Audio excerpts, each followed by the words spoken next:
Hi, we're now live on YouTube for this first patient video.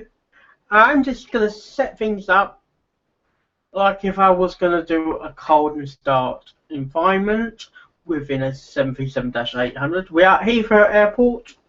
We are on real weather. And I haven't got a clue what gate number because I don't frankly care really. I'm just checking you've got everything selected off. Okay, here is the 737-800 cockpit, the default airplane that comes with Flight Center X. Oh yes. If you can't hear me, I'm very sorry. Hear me now? Yep, I hope so. Right, here we go. Okay, this is 737-800 cockpit. Here are your flight displays. Here is your speed, your artificial horizon, vertical speed, and you also got a vertical speed there as well. Here you got the IN, the altimeter, Bravo or something. That's the heading is selected. It's 000. It's located on the map. At the moment we are 10 feet above the ground, and this is being programmed in the moment because as there's nothing programmed in at the moment, there's no DME to configure. Over here is another heading system, which tells you all the airports that are in your area. Your GS, it's called a multi-function flight display. You've got your GS. This will activate when you're in active flight using GPS. And you've got your same information. The DME will be here, and the cyber. I'm not sure what happened then.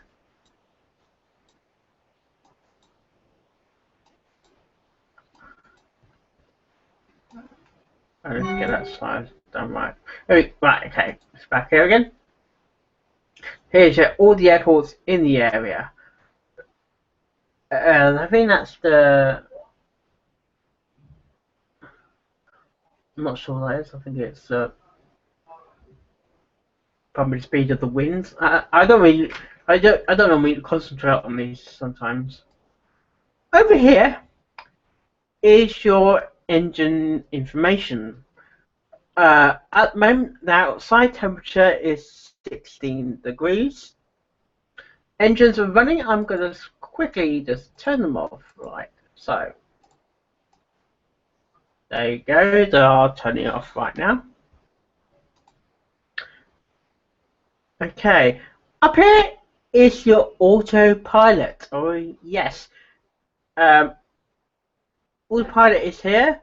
You got your vertical speed, angle of descent or descent with altitude, heading, your nav and GPS. If you're going by nav, that means you're going to get a air traffic control readings, and they will tell you to turn left or turn right to a certain heading. Or GPS, the aircraft will turn on its own as it's in flight. Your auto throttle, your course, and your flight director. These are the buttons that you will activate some of the thing. This is This is the autopilot master switch on and off, altitude hold, vertical hold, nav hold, and auto approach hold switch off and on. When you have it on GPS, you have to have nav hold selected as well. Your heading as well. If I should show you, if I turn it on, where you go on the GPS, the heading will turn off as it will fly on its own. Your speed and your M1. If you know the takeoff, what speed you're going to take off at, what you do, you'll set your N1 speed first.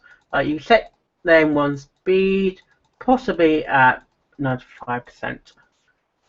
As you notice, when you click on, when you're setting your M1 speed, is on here on your engine display. And let's say we're gonna go.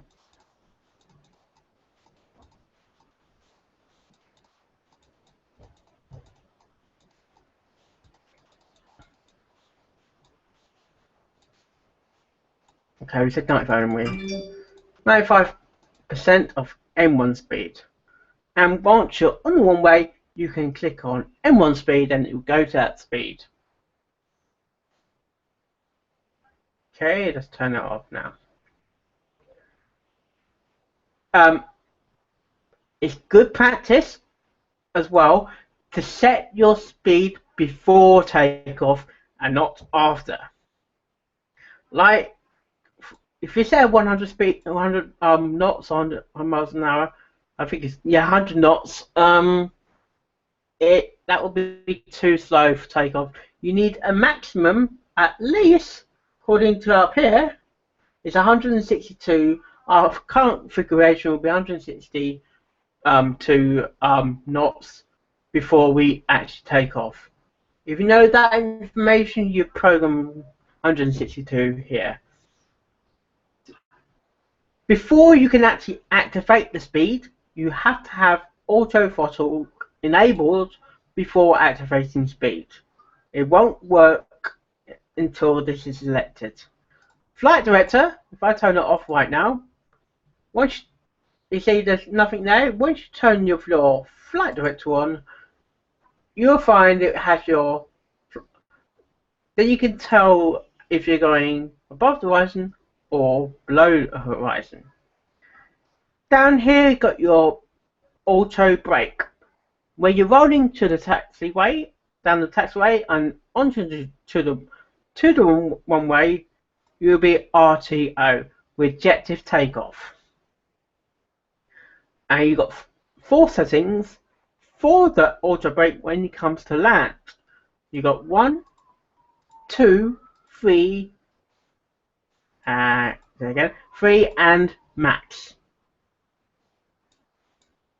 Here is your landing gear, and these are other buttons that you can have with your aircraft. Some of these buttons are actually add-ons I have actually added to the software, like for instance this one.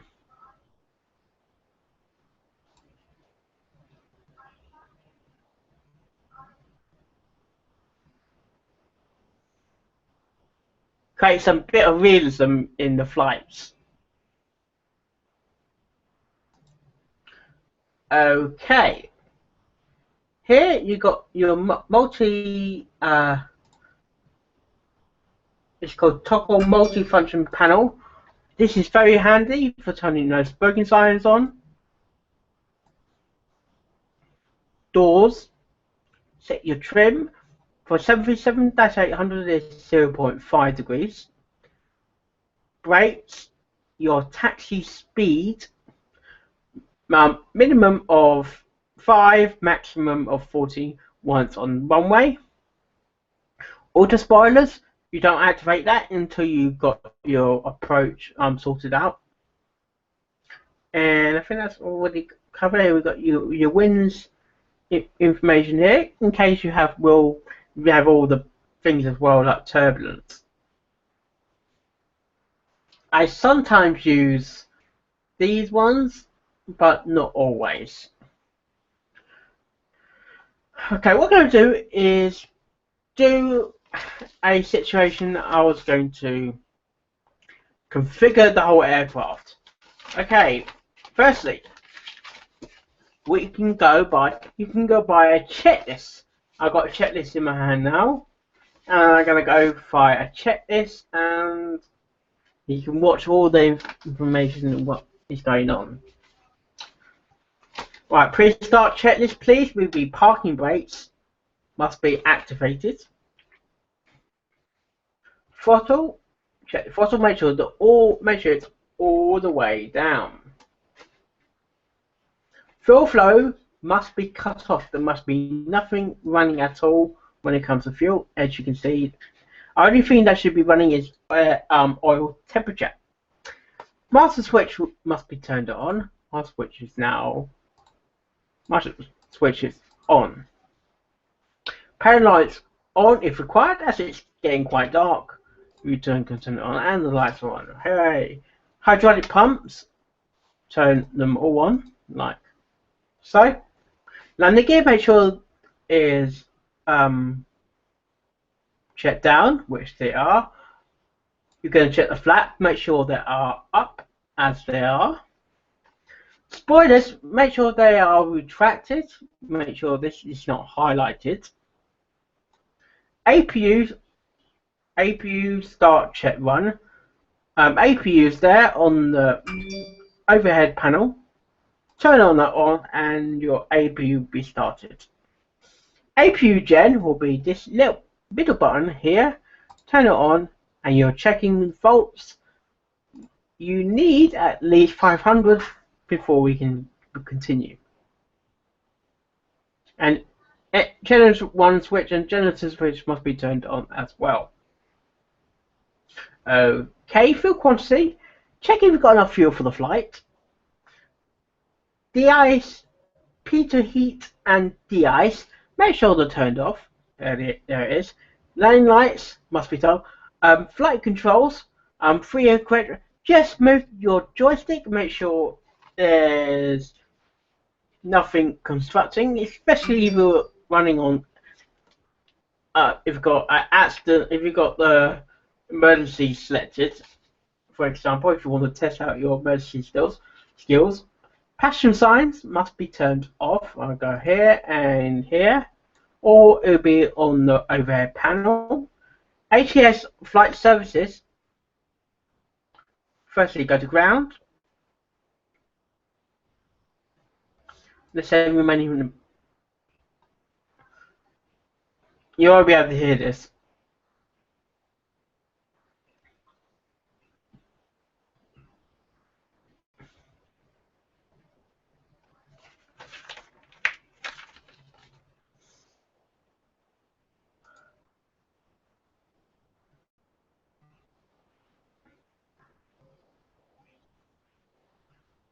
Now I'm going to check the weather.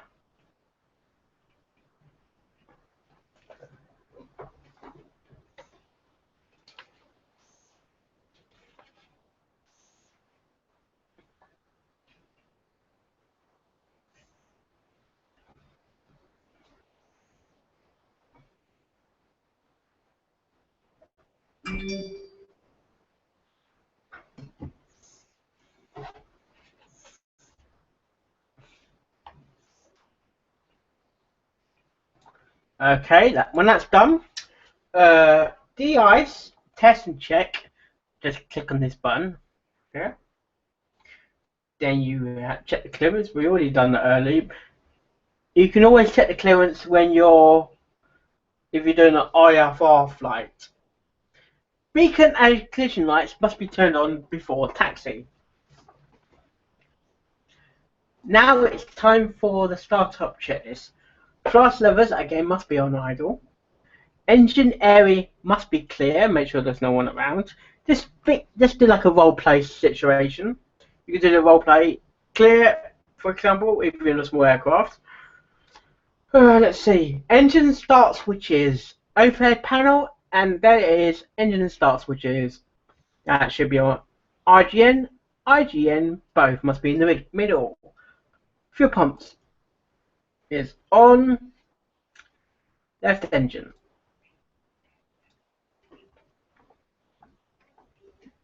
Master switch is on. At N2, Chris says 20% fuel flow check on.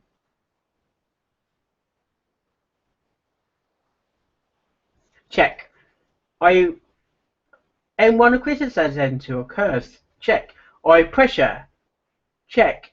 Gen switch is on. Repeat for right engine. That means you just check on the right engine, make sure it's done as well. And you do the same steps you did for the left engine. Okay.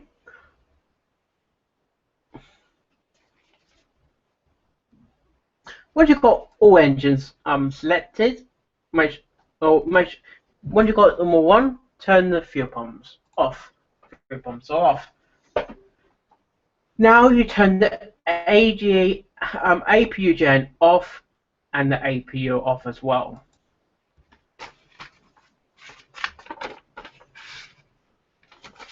Okay, let's say we're gonna do a pushback. Well, control.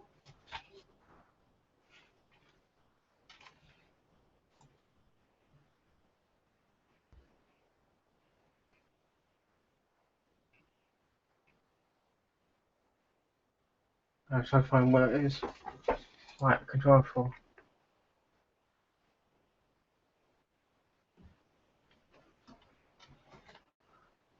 Okay. You can do pushing back if you want to with the keys. I'm going to show you my add-on. Okay, control. This is what I normally would do. Okay, let's say I want to push back for departure.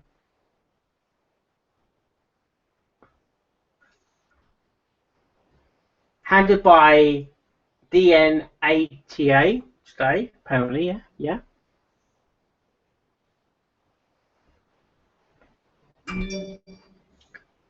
Tow truck is in motion. Not sure you'll be able to see that because of the size of the screen.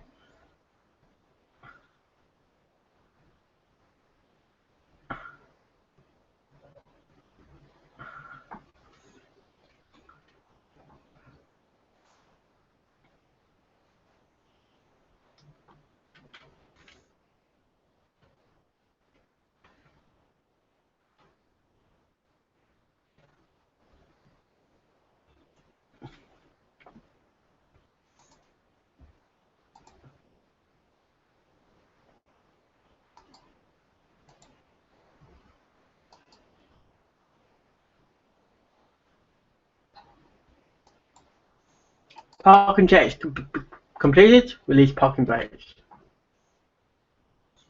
Okay, start engines as will. That's what we're going to do now.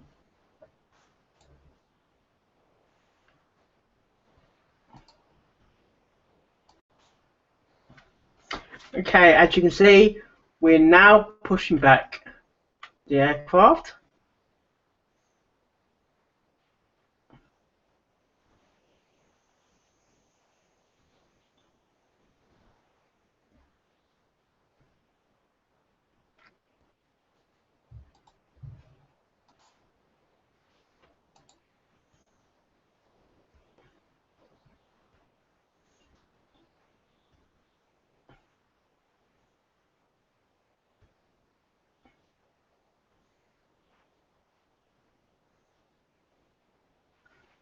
Okay, the aircraft is pushing back.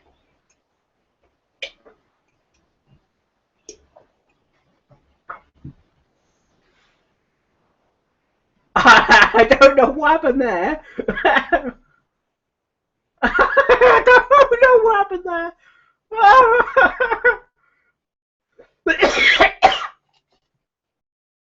Oh, that was a glitch. Man. I just swung around there. God.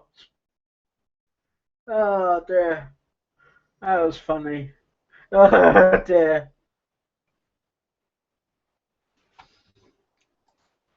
I'm gonna just zoom in a bit. And there's supposedly been me being a girl, apparently. Yeah.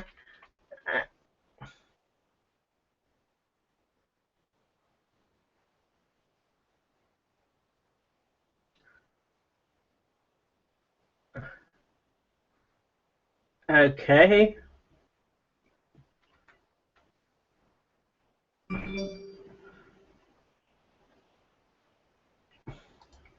Back to cockpit view.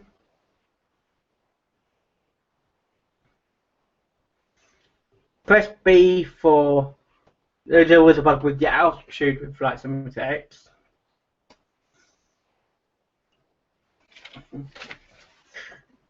And for the next bit, I'm just gonna wait for the tow truck to be removed. Okay, set parking brakes. Parking brakes are now set.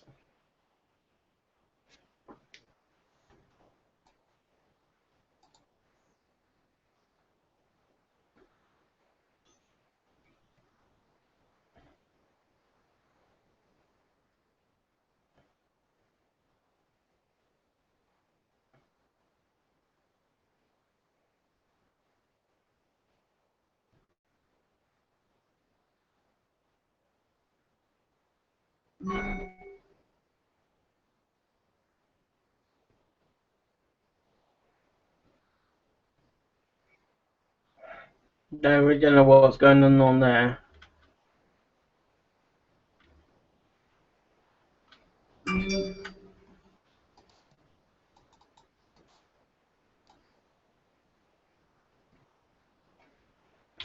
Then if I was gonna get ready for taxi one way, you go click on, oh yeah, where I was closing way. And by looks of it, they want me to turn around, but that angle you couldn't do that way. So they give me option to turn around anyway. Well, that has been my introduction what is to come on this patient page. And let's see some more planes in the game, and I will see you later on.